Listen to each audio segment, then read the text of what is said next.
Welcome to The Secret Place with Bennett. 5-minute devotions for hungry hearts and searching souls. Hey there, Steffa here. Thanks for coming and tuning in to The Secret Place. I hope that you've been enjoying your day, and if you're just starting your day, that you're setting up for a wonderful day, whether it's sunshiny or dark outside. You can always keep the light on inside. Today, I hope that wasn't too cheesy. I really believe that, keeping the light on inside. So I didn't mean it cheesy. In any case, today I have another meditation for you from Henry Nouwen. Henry Nouwen, of course, I've read quite a bit from him. I'm telling you something, I feel almost ashamed to, this is falling apart, but it's one of the things I haven't gotten to yet is getting a new copy of some of these wonderful devotionals. This one today is based on Ephesians 4, 1 through 2. So jot that down and have a look at it. It is called The Gift of Love, and its reflection is called The Gift of Love, Sustaining Its Fragile Nature. Poets, philosophers, and romantics have all sought to laud, describe, and celebrate the mystery of love.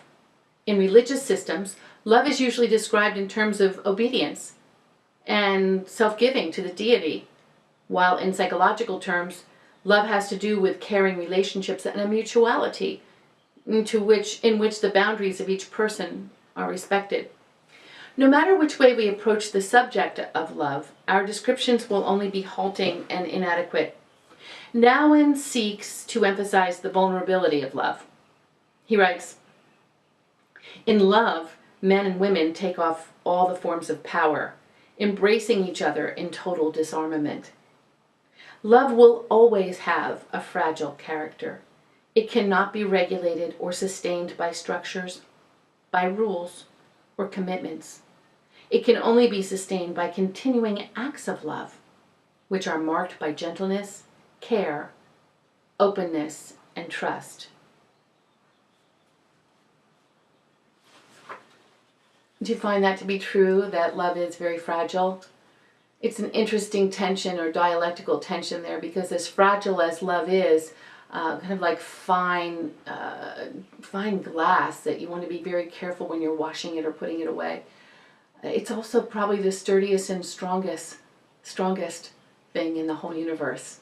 Stronger than steel. We've seen people and know people who do acts of love, who love in ways that are beyond comprehension.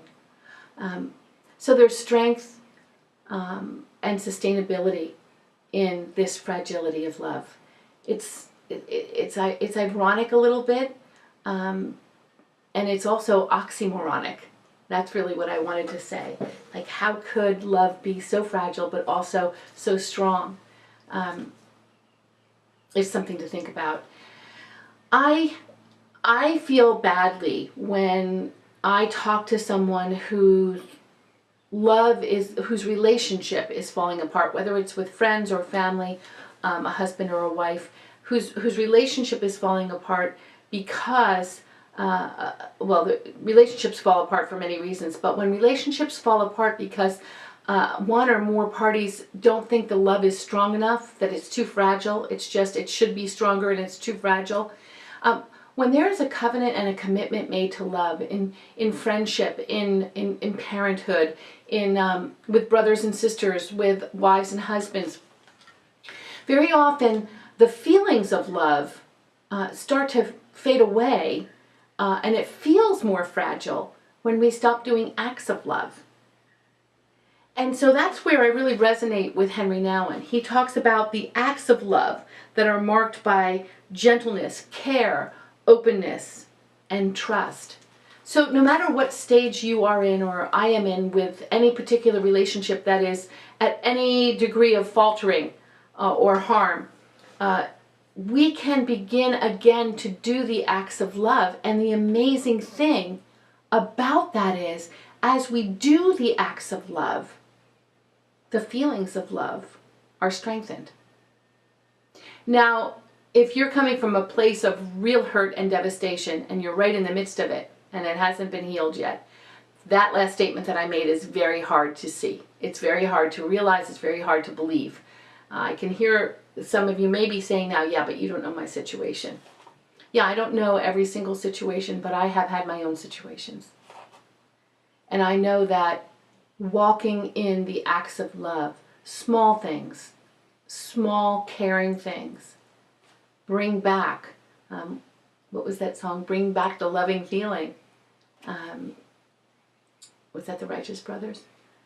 I don't know. You know, I'm such a mix of biblical truth and popular music and culture. I think of these things, how they relate to each other. They are, how connected they are. But you can really, you can stand. We can stand on the strength of love. It's like standing on a very fragile glass goblet. It would crush, right? Even if a child stands on it.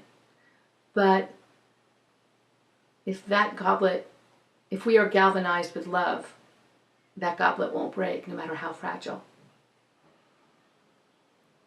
God's love is like that. Even if you've failed or you've found yourself in devastating situations with broken relationships, try again. Try with some acts of love. Start by being loving to yourself. Do some acts of love for yourself. Be a little gentle with yourself, okay? Be a little caring with yourself instead of putting yourself down or feeling like a failure, telling yourself you're a failure. Start with yourself, a little self-compassion. And then start to give those acts away. Maybe to strangers, maybe to family members you haven't seen for a while, or maybe that one special friend that has walked away. You'd be surprised how strong love is. On that note, I bid you good day and a blessing. See you again soon. Bye. Breathe, listen, and receive. Take a moment to soak it all in. Until next time.